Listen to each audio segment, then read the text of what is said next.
So about a year ago, one of my first videos I ever made was a quick tool bag tour about what I carried in my tool bag. So quite a few people have asked to see it all actually in the bag, and you know, it's a year later. What am I still using? Is it all still going well? What's to go? So pretty much this is what it looks like when I open it.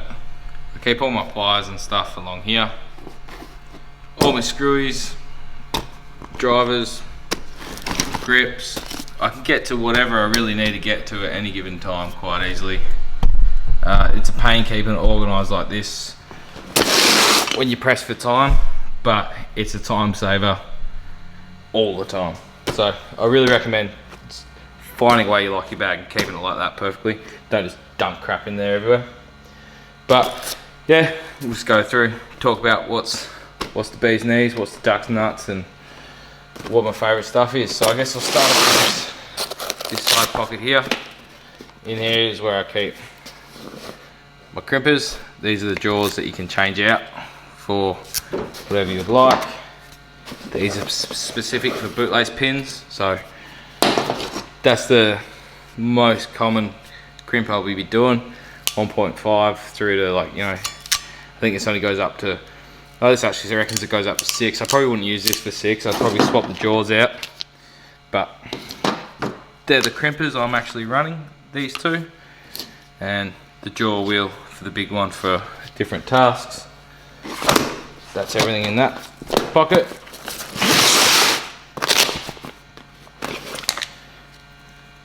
Trusty T5.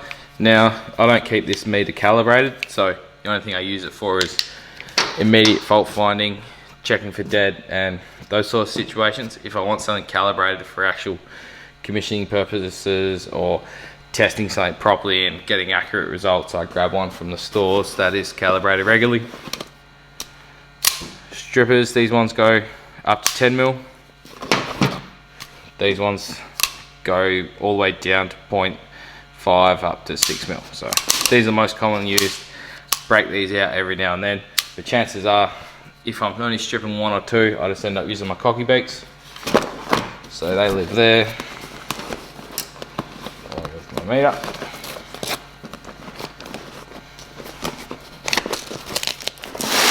Alright, front pocket, Bosch laser level. This thing is an absolute beaut, mate. It's got, already tells you the levels, so you can get a good action, and it shoots a beam up to 80 meters. So my wall is 4.3 meters away now, and 6.1 meters away that way. So absolutely brilliant.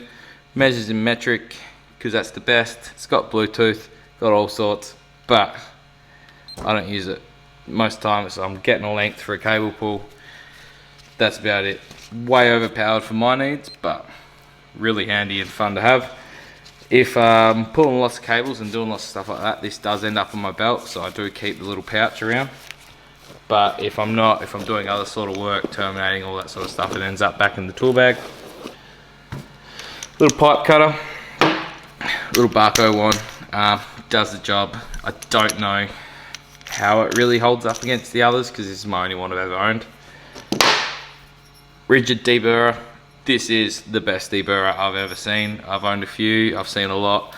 The amount of teeth, the hardiness of the teeth, it just blows the rest away. Little bit set. This just for all those random different security bits and pieces you might not have at the time, and you can chuck it in the drill if you want to. So opening up panels, different types of things, that's always handy to have.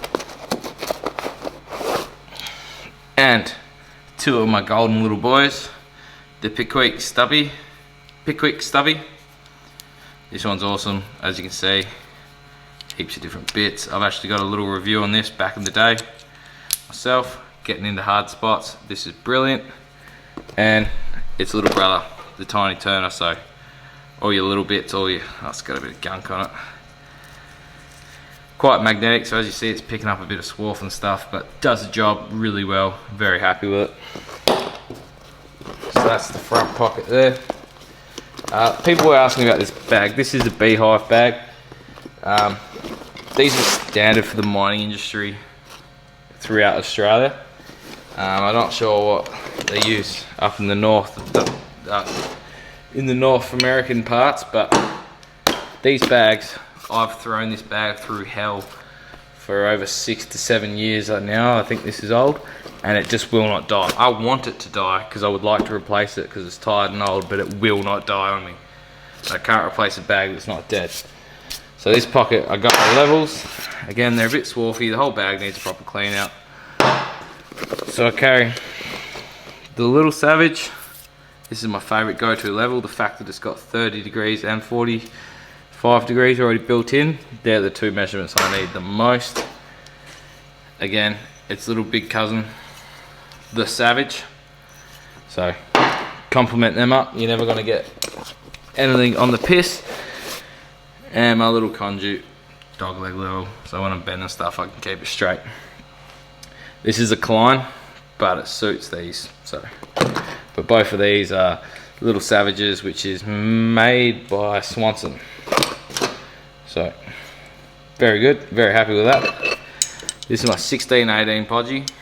So metric, whenever you 10mm bolt galvanized will be a 16mm head, and a 12mm bolt galvanized will be an 18mm head. They're the most two common bolts that you'll see a Sparky working on in heavy industry.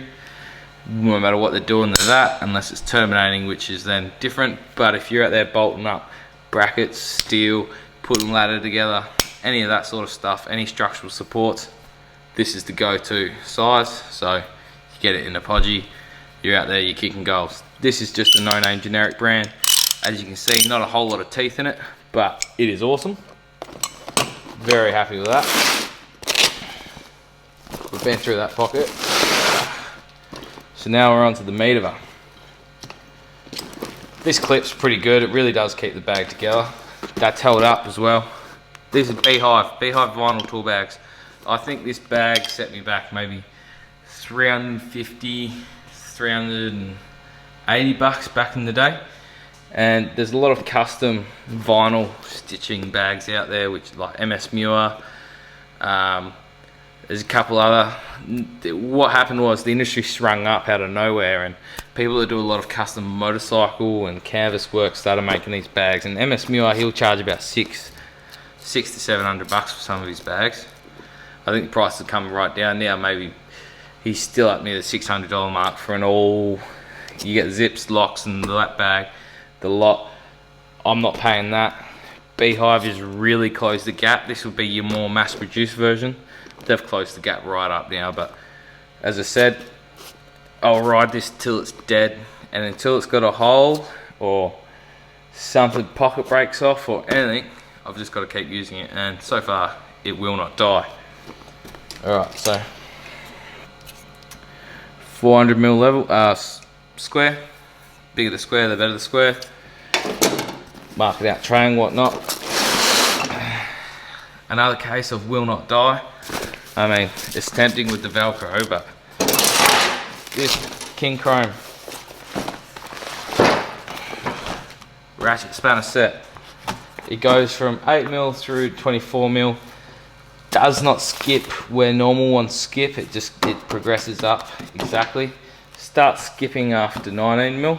Skips 20, goes to 21, and it skips 23. So all down here, 9 times out of 10, even though I only use 16, 17, 18, 13, 10, you know, 19, it's got the others in between for those rare times. And again, I've had this 8 to 9 years. I think I've had this one set, and it just has not died. So these get flogging. These get such a hard use, but I keep them oiled, I keep them well, and again, I'd love to upgrade, but they won't let me, they won't die.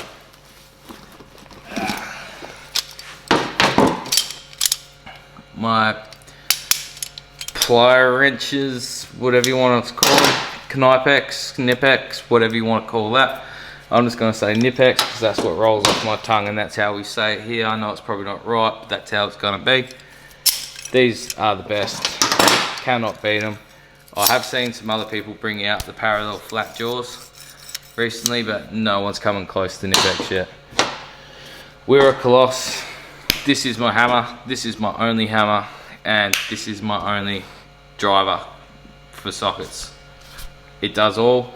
It's not the best for getting in close places and stuff, but I have not failed yet with this. I have not found a spot that I can't get a bolt done. If I was a mechanic, different story, but what I do out there cannot be failed.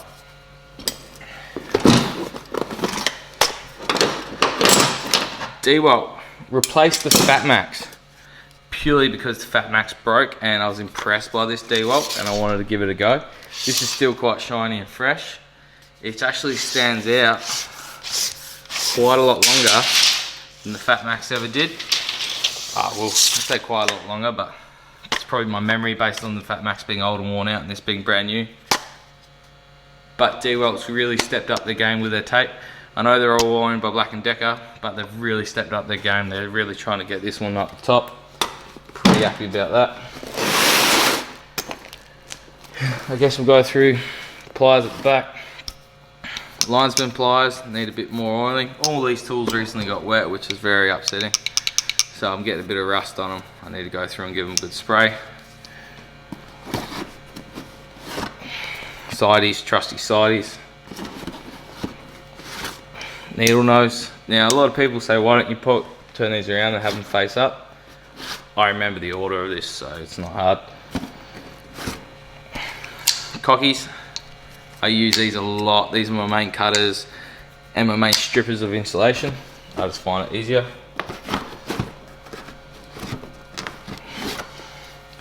Mini bolt cutters. Got to cut something I don't want to ruin my teeth on. It's with these. My latest addition, high leverage flush cutters. So nipping cable ties, doing that out there. Chop, chop, chop. I haven't really given these enough of a going over yet to really make my mind up. I'm pretty excited about them, and when I have used them, they've been good, but I just have not sat there and got the use to really rate or unrate them. My little Cobras. Keep these around as opposed to any other size of these, because these fit most things that actually need this type of jaw for. My mini flush cutters, these are all I had before I got those high leverage. These were very trusty and get into nice tight places. They just weren't the best for the big spots, so that's why I've purchased them. If I could have got just non-high leverage, these type, that size, I would have been absolutely stoked. Don't know why they don't offer them. I think they're missing out. My Greenlee stripping tool, place it for bigger blades. This is handy. I did all my time and learned how to be a sparky by using knives, stripping everything. These are actually better once you get to know them. At first it feels foreign and stupid and weird, but whatever. This is the only adjustable I carry now. I can't remember the last time I used it. It's close to getting kicked out of the bag because the knipex have taken over all my adjustable spanner type jobs. Little screwy, 150mm levels, little 150mm rules, little pocket rules. These are, I always carry a couple because as soon as someone sees you in the pocket, they go walkies. Borrow and never come back. I've got both regular punch and automatic punch. For some stuff you still just want to bash with these things. As much as handy and great these are, you can't get the smashing on the back of this thing. Couple of markers. Alright, my ratchet cutters. These are one of the most expensive things in my bag. I've had these for a lot of years. The only little wear that's coming up is that is starting to slip. The pin that holds it in has actually come out. I thought about hammering it over, but it's not really upsetting me. These have cut thousands and thousands of big cables and they're still going strong. The spring's still working. I can't fault them, you know. They're a lot more ergonomic than some of the competing brands. they're just killing it. Right, Barco screwdrivers. These are the comfort grip. These are starting to get a little bit old and a little bit tired. A lot of the oils from working stuff are starting to really ruin the handles. And as you can see, they've been through a bit of life, but these are still my favourite drivers of all time. The form factor, the ergonomics, the way they're used, they are 100%. I have not found better. A lot of close, but you rip these out, you're terminating. I cannot find more comfortable. This is Fat Max, like 6-in-1 saw blade, hacksaw. It's pretty big, it's pretty bulky. Once you tighten it, it stays tight and it stays straight, but I'm thinking about downgrading just to a more slimline approach if I find a good one that is smaller, because it's real big for not a whole lot of hacksawing going on. This is the Wera little combo driver. I keep this around for a few reasons. I like it, it's always handy, it's always got a bit ready to go. So if you're walking out, climbing up a ladder, top of CIL tanks, you're going up top of the cyclone feeder, you're going up real high and you don't know what you need, take this. When I travel and fly places across the ocean, like around the other side of the world or something, I'll take this, because once you add this to something like this set, or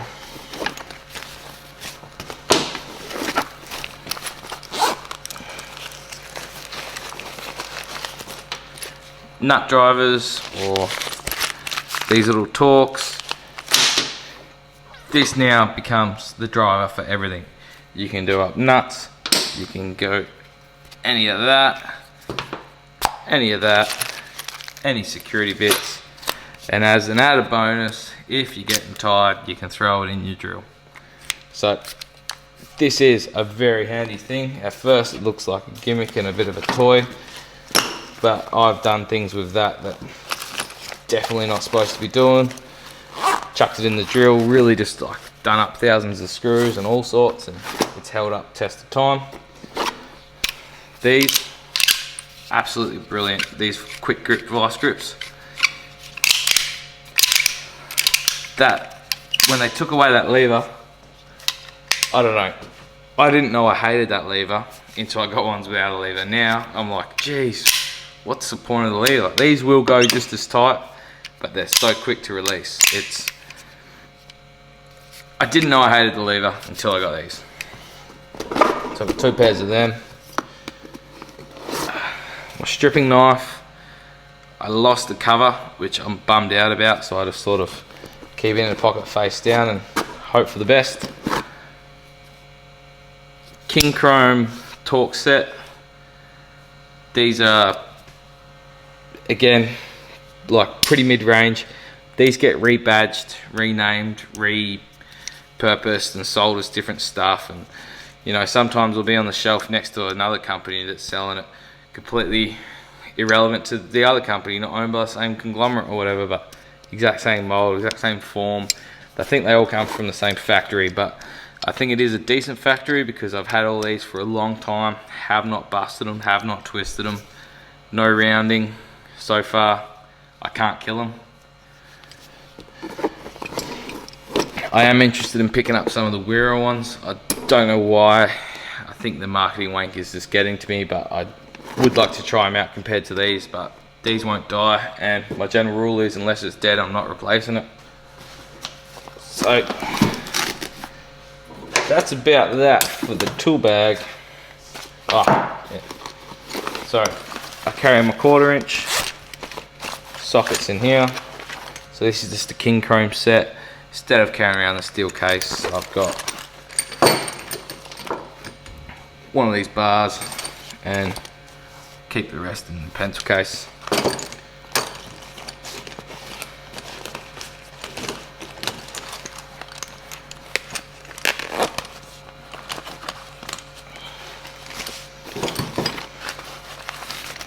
in here. This fluctuates, being more populated and less populated. So these are my drivers. At the moment I've only got my Torx bits and my nut drivers in here.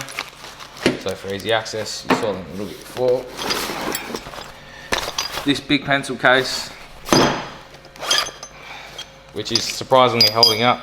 It's got my biggest sockets and extension bars and whatnot. That will live on the Wira Coloss. And my angler. Since my last video, I have lost my angle finder, which is, I cannot find it. I'm gonna have to replace it, but where I bought it from, don't stock them anymore. So I have to order one in. The problem is, from what I'm doing, I can't justify a couple $100 on a Starrett because it's gonna get broken, it's gonna get bashed, and it's gonna get beaten. It's just too harsh of a condition for it. So I have to try and find a cheaper one that is still good. So if anyone's got any recommendations for a good angle finder, I'd love to hear it. That's my general daily carry. This is always on my hip. I mean, the amount of things I've cut with those little jaws or taken apart with this little screwdriver and chopped with these little scissors, which are surprisingly quite handy. The crap I've got up to with this being my only tool, whether it be pure laziness to go get the right tool or just luck that I had this on me at the time. I have this on my belt when I'm at home now. I'm just so used to being able to reach there. You know, I'll be out in the garden mowing the lawn, doing something, oh, I want to cut the whip snipper wire, I'll reach to my belt because I'm that used to just having this there, being a handy little sidekick. It really is, best little sidekick. And one last thing.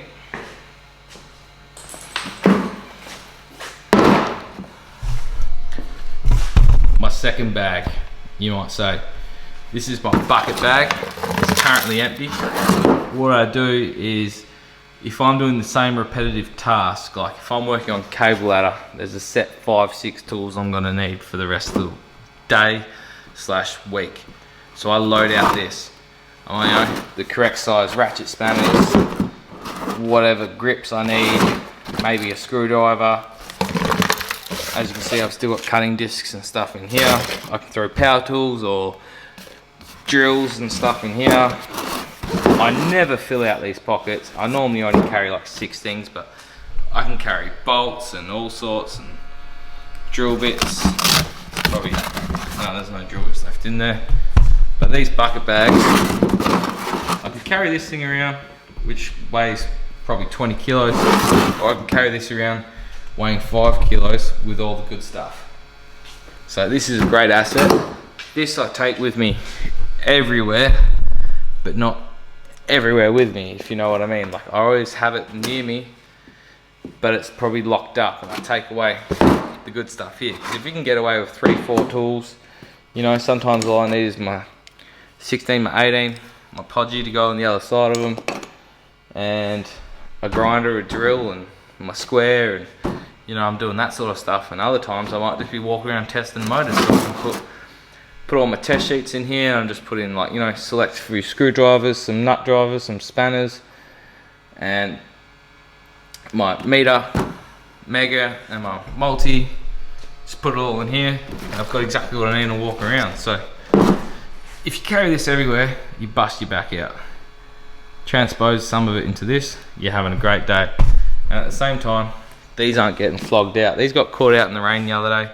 I've got flash rust and everything, so I'm probably going to go through after this video and just give it a good spray up and tizzy up, because there's a lot of money in this tool bag and gotta look after it.